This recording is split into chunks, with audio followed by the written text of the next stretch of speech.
Hello and welcome to Lex and PJ. Today this video is going to be for my fitness girlies, all the people who follow my fitness page on Instagram, and whether you train with me or not. If you guys don't know, I'm a personal trainer, but today I want to make a fitness journey video. It was going to be a fitness transformation video, which there will be transformation photos included throughout this whole thing. Rather than calling it a fitness transformation, it is more so a fitness journey because this goes back to my childhood. Fitness has been something that I've been passionate about since I was in 7th grade, and you will see throughout my story all the ups and downs that come with a fitness journey. One of the most important things that I want you to take away from this video is that fitness does not have to be 75 hard. It does not have to be 4 weeks of killing yourself in the gym to get a result. It does not have to be, oh, I'm gonna lose 50 pounds before my wedding. That is not what fitness is. Fitness should be a lifelong journey, a lifelong commitment to yourself to make sure that you are healthy and happy, and whatever that looks like for you, whether that's walking, running, swimming, biking, playing tennis, lifting weights in the gym. I want to encourage and empower you to find activities that you can do your entire life so that when you're older, your body reflects the hard work that you put into it and you are able to function with limited assistance. Okay, now that I've said all that, let's get into my personal fitness journey. Let's take the story back to when I was a child. I grew up overweight. I would say around 3rd grade, 2nd grade maybe, was when I realized I was a little bit chubbier than the rest of my friends and the rest of the kids who went to my school. I remember in 3rd grade getting my first stretch marks and being absolutely disturbed by them. I tried Strivectin cream. I tried all these different creams to try to get rid of my stretch marks that were happening on my body in the 3rd grade. It's completely normal for women to get stretch marks, and I personally love my stretch marks now. I think that they're beautiful, but to get them in 3rd grade before anyone else got them was very scary. And I remember having to go to school pool days and stuff and feeling so self-conscious of my stretch marks, because you know when you first get stretch marks, they're bright red and it looks like scratches on you, and then eventually they'll fade. But anyways, I remember being very self-conscious, and I didn't get bullied for my weight growing up, but there were a couple times where I had comments made about my weight. So I've always been hyper aware of my body image, as most women are. If you have never struggled with body image issues, then I'm jealous of you, because it is something I still deal with to this day. So I just want to give that backstory on how ingrained it was in me. Also throughout my childhood, my parents tried to put me in sports, but I did not like exercising. I'm not competitive, so sports was not it for me. And also I think it's important to know I grew up with no restrictions when it comes to eating. I could eat whatever I wanted, how much ever I wanted, whenever I wanted. Like a little backstory on my childhood. I was not taught about nutrition. I was not taught about exercise or anything unless it was from the school system. In 6th grade, you start middle school, right? And they have, well, at least my school had a mile to run. At the end of the year, you would run a mile, see your time, and you would do that through 6th, 7th, and 8th grade. My 6th grade year, I could not run the mile. I probably ran like a minute, and then I had to walk the rest of the way. And I remember this feeling of like, geez, this sucks that I can't do this. And I was just a little 6th grade girl. So when 7th grade came around, I began telling myself no to certain foods, and I began exercising. And my exercising would consist of running around 3 miles a day, as well as I think 100 push-ups and like 80 crunches, something crazy like that. So that was 7th grade, and I began to lose weight. Now, in between 7th and 8th grade that summer, I got this program called Insanity. And Insanity is a crazy, crazy, intense cardio workout that no middle schooler should be doing, okay? I was doing 1 to 2 per day. So I was definitely over-exercising, and I ended up losing 60 pounds. By the time I entered 8th grade, the people I had been going to school with for 2 years asked me if I was the new girl. I had completely changed my outward appearance, and there was rumors going around that my mom gave me medicine to lose weight, which is not true at all, but I definitely was unhealthy. I was so thin that I stopped my menstrual cycle.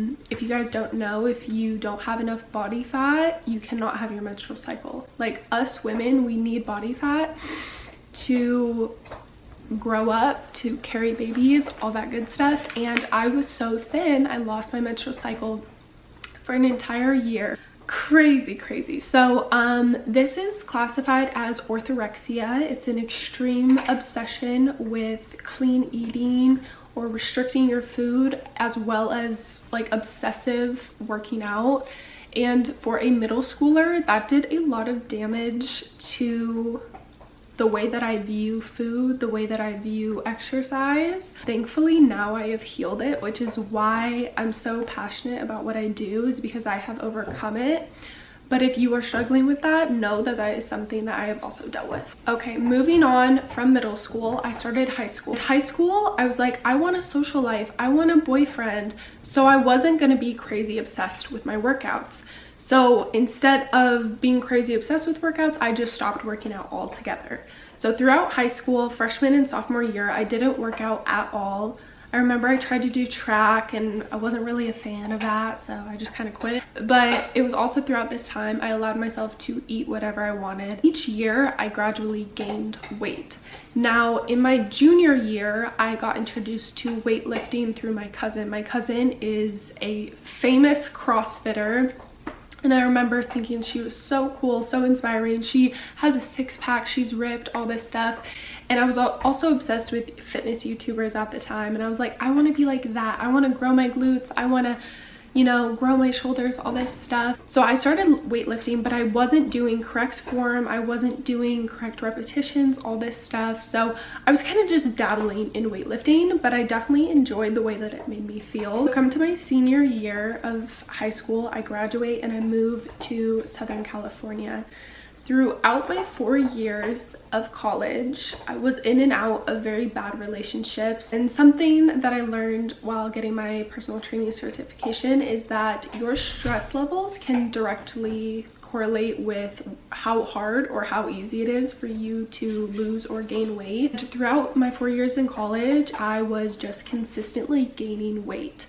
And I would say at the beginning of my college, I weighed around like 160 pounds. I'm 5'11", so 160 is a very healthy weight for me to be at. And by the time I graduated college, I was over 200 pounds. So I had gained like over 40 pounds. What I would say is just pure fat, like maybe a little bit of muscle, but I was not pushing the weight to where I would be gaining muscle. I was just gaining fat. Throughout college, I also had a really unhealthy relationship with food.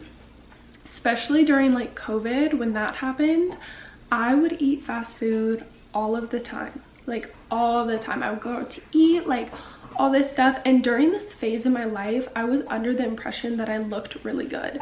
Even though I thought I looked really good, I would Facetune all of my photos. So a lot of people from back home in Montana, they were like, I didn't even know you gained weight. And they didn't know I gained weight because I would Facetune my photos. I knew my angles, all this stuff.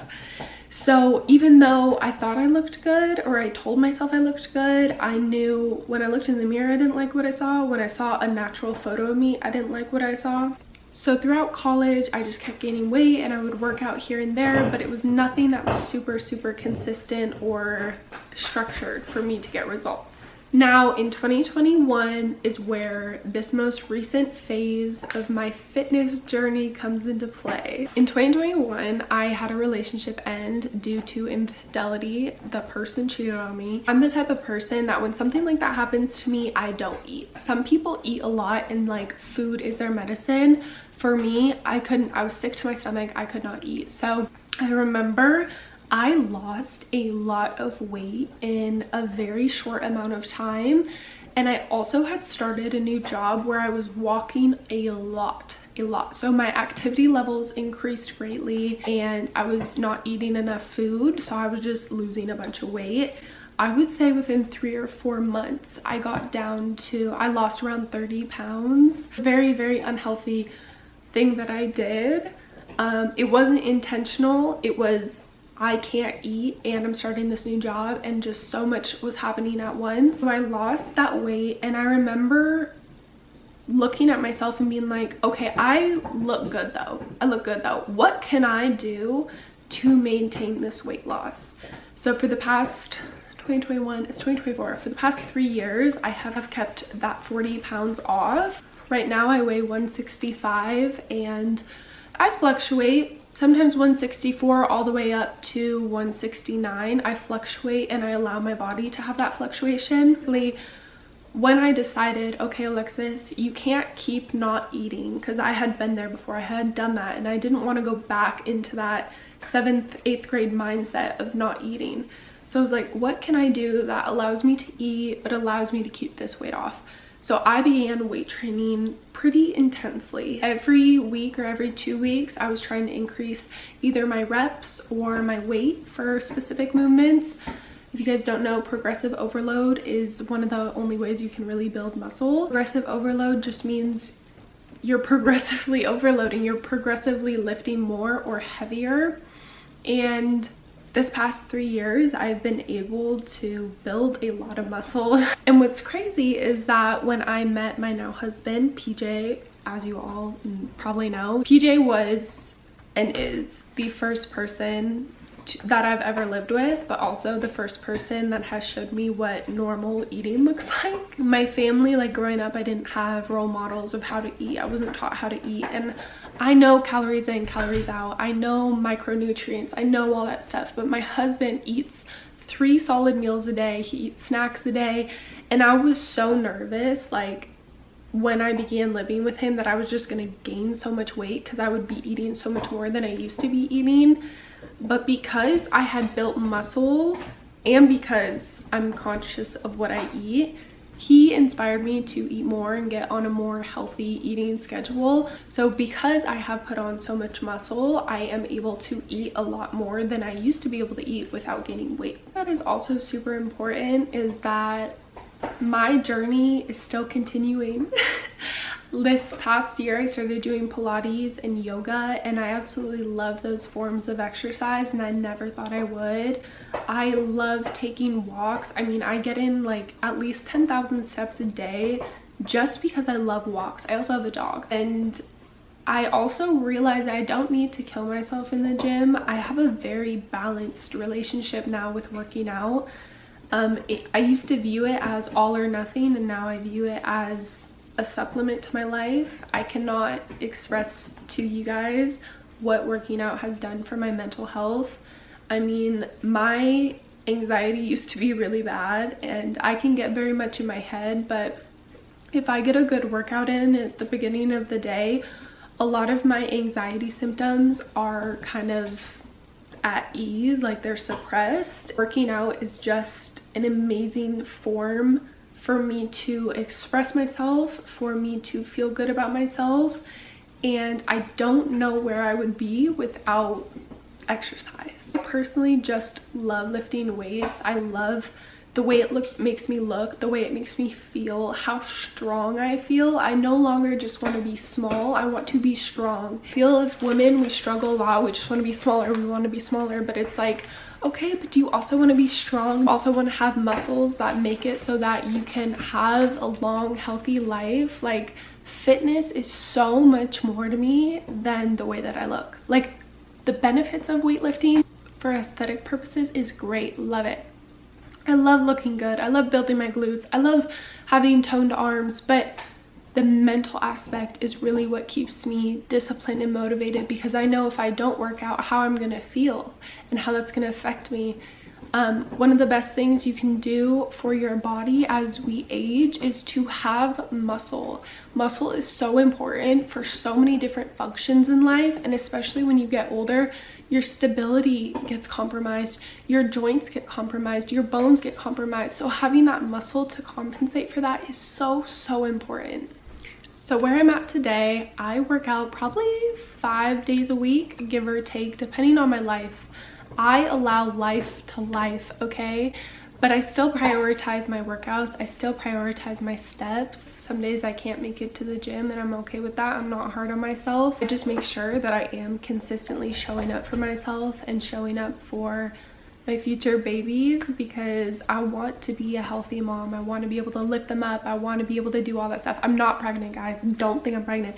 But these are things that I think about. It's not just in this moment, because a lot of times if you think about only this moment, you're not going to do the things you want to do in life. So think about future you. Think about what you want to achieve. And if it does help you to think about just today, be like, okay, what makes me feel good today? And if it's working out, do that.